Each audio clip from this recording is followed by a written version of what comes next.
Karibu kwenye kipindi Kilimo Hai. Ni kipindi kinachoangazia kuhusu kilimo biashara kwa kutumia teknolojia za kisasa ili kuongeza uzalishaji na faida za mapato. Utapata fursa ya kujifunza mengi kuhusu mbinu za ukulima na huenda ukapata fikra kutumia kile kipande chako cha ardhi ambacho hujafikiria kukitumia. Karibu, mimi ni Ali Salim. Kwa majina naitwa William Gitau. Mimi ni mkulima wa kibiashara na bado nafanya consultations za agribusiness entrepreneurship with a focus into organic agriculture, tukiangalia sana mambo za ukulima wa herbs and spices.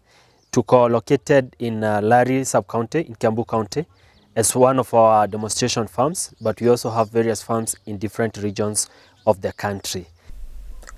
Katika kipindi cha leo tunaangazia ukulima wa viungo, yani spices.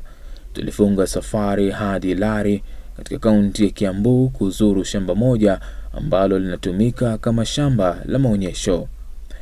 Kando na kutoa mafunzo kwa wakulima, shamba hili pia linahusika na hatua zote za kibiashara zinazojumuisha ukulima, processing, yani usindikizaji, kuongeza thamani na uuzaji.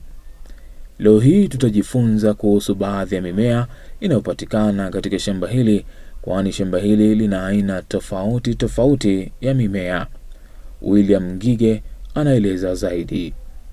Tuko katika ukulima wenye unahusisha wakulima wenye tumeleta pamoja. So we have a program where we are able to provide a complete value chain katika our business of farming, from production, processing, value addition and marketing kwa kifupi. Kwa hivyo hiyo ndio kazi yetu, na baadhi ya zile vitu ambazo tunalima will be able to see them in this farm with quite a huge variety, lakini tutataja zile main, alafu zile zingine tutaguzia kwa majina tu ndio watu waweze kuzijua. And as part of my introduction, this farm yenye tuko sasa hivi tunaitumia kama ile tunasema ni shamba ya mafunzo ya ukulima ama the demonstration ama model farms in short. Tukigia katika mambo za aina tofauti za herbs and spices, kwanzia tunaweza sema herbs and spices ni zile vitu ambazo tumekuwa tukizitumia sana, lakini ziko stereotyped, ama kuna wale watu ambao wanajulikana huwa wanazitumia sana, especially when you start thinking about Indians and all that. Lakini herbs and spices kiangalia kama chakula inafaa kuwa ni aina moja ya chakula ambayo inafaa kuwa katika your daily diet, kwa sababu ina umuhimu wake wa karibu sana. Because herbs and spices kazi yake inasaidia kubalance mambo mingi, kama vile tunavyosema cholesterol levels ama content. Kuna zile tunasema hatuwezi ziona kwa macho, lakini zinafaa kutengenezwa kwa kutumia herbs and spices. So it is very important to note that herbs and spices ni chakula inafaa kuwa pale mezani kila siku, kwa sababu inakusaidia kutengeneza zile vyakula vingine vyote ambazo unapata kutoka carbohydrates, cholesterol, protein and all that. Wakulima katika shamba hili hutumia mtindo wa kilimo hai au organic farming, ambao unaepukana na matumizi ya dawa za kemikali ambazo zina uwezo wa kuharibu madini mchangani na kuwaua wadudu wanaosaidia mimea kukua kama nyuki. Kilimo hai kina manufaa kama vile usalama wa matumizi na usalama wa chakula, kama anavyoelezea William. Ningetaka tuangalie kwa kifupi, tukisema tuko organic farming tunamaanisha nini? Organic farming unafaa kuelewa ni ukulima ambao unafanya food production bila kuhusisha yale madawa tunasema yana madhara mengi sana, ama side effects ama impact which is negative sana kwenye afya na pia ukiangalia mazingira. Kwa mfano, kuna madawa unaweza tumia alafu upate pale shambani hakuna zile bees hazitembei kule shambani mwako, kwa sababu umetumia madawa ambayo yanaua madini na yanaua wadudu, hayachagui. Kwa hivyo tukisema tuko katika organic farming, tunasema tunafanya ule ukulima ambao ni environment friendly. Kwa hivyo kila kitu ambacho kiko pale kinaweza pata ile environment ikiwa si hostile ama haina the negative impact in terms of interacting na zile vitu ambazo ziko pale shambani. Kwa hivyo tunatumia madawa, lakini yale madawa yenye tunatumia ni sisi wenyewe tunajitengenezea. Zile tunaita farm inputs, akina foliar feeds, kuna zile tunaita fertilizer na composting, all that tunajitengenezea, na sisi wenyewe tunafanya ile bado tunaita integrated farming practices, ambayo yenye tunahusisha mimea tofauti kwa kusaidia kujikinga na wadudu fulani. So we do intercropping. Unapanda tuseme kwa mfano sukuma wiki pamoja na herbs fulani ambayo inatoa very strong scents which acts as a repellent. Kwa hivyo organic farming tunasema ni ukulima ambao ni wa kirafiki sana kwa kila kitu, kila mtu. Sana sana ukiangalia wadudu, una urafiki wa karibu sana. And that means pia mambo kama za stress ama uoga sana, tuseme ukiwa na mtoto pale nyumbani, if you are into organic farming, ule mtoto wako anaweza ingia kwenye shamba, achukue matunda, akule bila wasiwasi wowote. Lakini kama unatumia zile tunaita petrochemicals, utapata mzazi ama ule mchungaji pale ako na wasiwasi sana. Kwa hivyo organic farming simply means freedom for everything and for anyone near that farm. Sasa umuhimu wa organic farming ni nini? Kitu cha kwanza tunaangalia kitu tunasema sustainability. Kuna ile tunasema ukifanya ukulima kwenye shamba lako kwa muda fulani, unafaa kuacha lile shamba lako ndio yale madini ambayo wametoka kule mchangani yaweze kurudi. But organic farming inakuwezesha kufanya ukulima kila wakati, kwa sababu ile mbolea unayoitumia pale shambani inaweza kuwa inasaidia mchanga kurudisha yale madini kila wakati. Kwa hivyo ina guarantee food security kwa sababu it's all time farming. Kitu cha pili ama benefit ya pili ya organic farming ni kwamba ule mchanga unaweza lisha zile mimea na yale madini yote yanayohitajika. Kwa hivyo ukiangalia nutritional value ya organic food inakuwa ya kiwango cha juu sana ukilinganisha na synthetic food.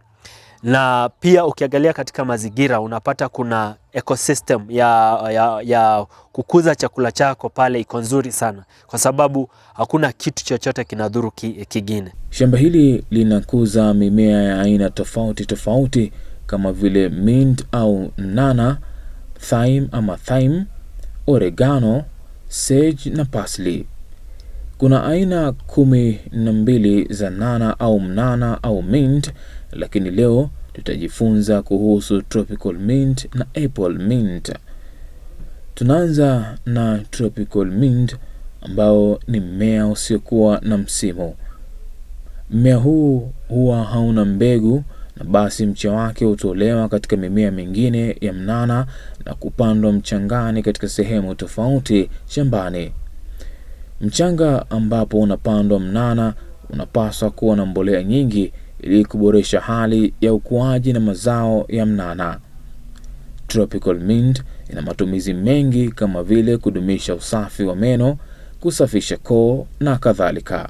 Some of the most important plants zenye tuko nazo kwenye hili shamba letu, tuko na categories ama zile tunaweza ziita familia. Kuna ile tunasema ni ya mint, kuna familia nyingine tunasema ni ya vitu kama thymes, kuna zingine tunaziita oregano, kuna zingine tunaita parsley and all that. Kwa hivyo tutaangalia katika category tuna aina gani na gapi za ile familia, alafu sasa tutaelezea bado mambo kama benefits na jinsi ya kuzikuza. Tropical mint ni mmea mmoja unatumika sana kwa kutengeneza products zingine kama vile sweets, kuna flavors unaweza tumia kwa ukitengeneza vitu kama keki, kuna pia watu wengine wanaitumia sana kwa kutengeneza chai. Lakini tropical mint kwanza kabisa ni ule mmea tunaita perennial. Kuna zile mimea tunasema ukipanda utakuwa na ule mmea kwa muda mrefu sana, kwa sababu umeubwa vile, unaweza kaa kwenye mchaga kwa miaka mingi sana. Na tropical mint tunachukua zile miche yake, ama ile tunaita vegetative propagation. Unatoa ule mmea kutoka kwa zile mmea zingine, alafu unaweka kwenye mchanga. Ukiangalia vizuri utaona kuna mizizi pale yameanza kujitokeza. So hii tunaita vegetative propagation. Haina begu. Kwa hivyo unautoa kwenye ile stock yote, alafu unaupeleka mahali pengine.